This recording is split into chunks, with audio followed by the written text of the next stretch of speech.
என்ன துணிச்சல் இருந்தா மறுபடியும் இந்த வீட்டுல நீ காலடி எடுத்து வைப்ப. அண்ணே, அடுத்து என்ன 7:30 கூட்டத்துக்காக நீங்க வந்திருக்க? ஏன்னா இப்படி பேசிட்டு இருக்க? என்ன பார்த்தாலே 7:30 முடிவு பண்ணிட்டியாக்கும். நானும் கொஞ்சம் நல்லவதான். ஆமாமா, நீ ரொம்ப நல்லவதான். எவ்வளவு நல்லவன்னு எனக்கு தானே தெரியும். நீ யாரு, எப்படிப்பட்டவ, எப்படி விதவிதமா பேசுவ, தினுசு தினுசா கலரை மாத்துவ, ஒரு நல்ல குடும்பத்துக்குள்ள நுழைஞ்சு எப்படியெல்லாம் குழப்பத்தை உண்டாக்குவ, பஞ்சாயத்தை கூட்டுவன்னு எல்லாமே எனக்கு நல்லா தெரியும். சரி சொல்லு, இங்க எதுக்காக வந்திருக்க? இங்க பாருங்கண்ணே, நான் முன்ன மாதிரியெல்லாம் இல்ல, சரியா? நான் திருந்திட்டேன். ஆஹா. டேய் அர்ஜுன், அப்பா பாத்தியா கோகிலா ஜோக்கல்ல அடிக்குது. திருந்திட்டாலாமா? என்ன கோகிலா, எப்படி இன்னைக்கு ஒரு நாள் மட்டும் திருந்திட்டியா? ஆமாண்ணே. ஆ, இன்னைக்கு ஒரு நாள் மட்டும் தான் நீ திருந்திருக்கிற. அப்படி கேட்டீங்களா நீங்க? நிரந்தரமாவே திருந்திட்டேன்னு தான் சொல்ல வந்தேன்.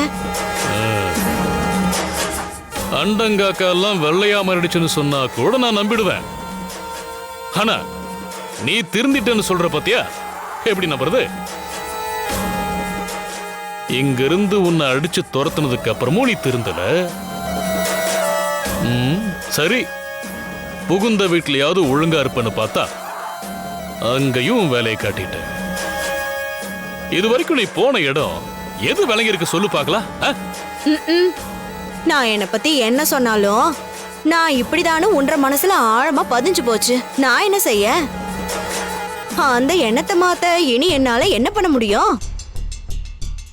என்னதான் என்ன பத்தி நல்லவ வல்லவ, வள்ளல் போல வாரி குடுக்கறவ, வாஞ்சியா அன்பு காட்டுறவ, மனசுல வானம் போல ஒசந்து நிக்கிறவன்னு 1000 பேர் உன்றகிட்ட வந்து சொன்னாலும் நீங்க என்ன ஏத்துக்க போறது இல்லைன்னு தெரிஞ்சு போச்சு. சரிண்ணே, விடுங்க. போன்ற ஆசை ஏன் கெடுப்பானேன்னு.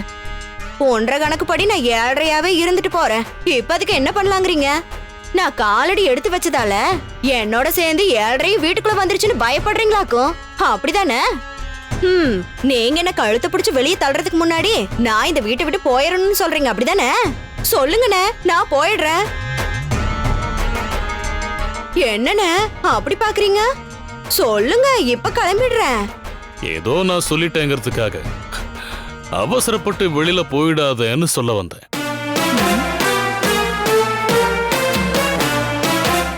இப்ப இப்ப என்ன சொன்னீங்க நீங்க? என் காதுல நெசமாதான் சொல்றீங்களா? ஆமா, நிஜமா தான் சொல்றேன். அண்ணே, ஐயா, இந்த காதுலயே அந்த வார்த்தை விழுந்துச்சு, என்னால நம்பவே முடியல. நான் கேக்குறது நெசமா? நீங்க சொல்றது ஒண்ணு, என் காதுல விழுறது வேற ஒண்ணா? எனக்கு சந்தேகமா இருக்குதுண்ணே. நான் சொன்னதும் நீ கேட்டதும் ஒண்ணுதான். நீ எதுக்காக வந்திருக்கியோ அத நல்ல விதமா முடிச்சு கொடுத்துட்டு போ.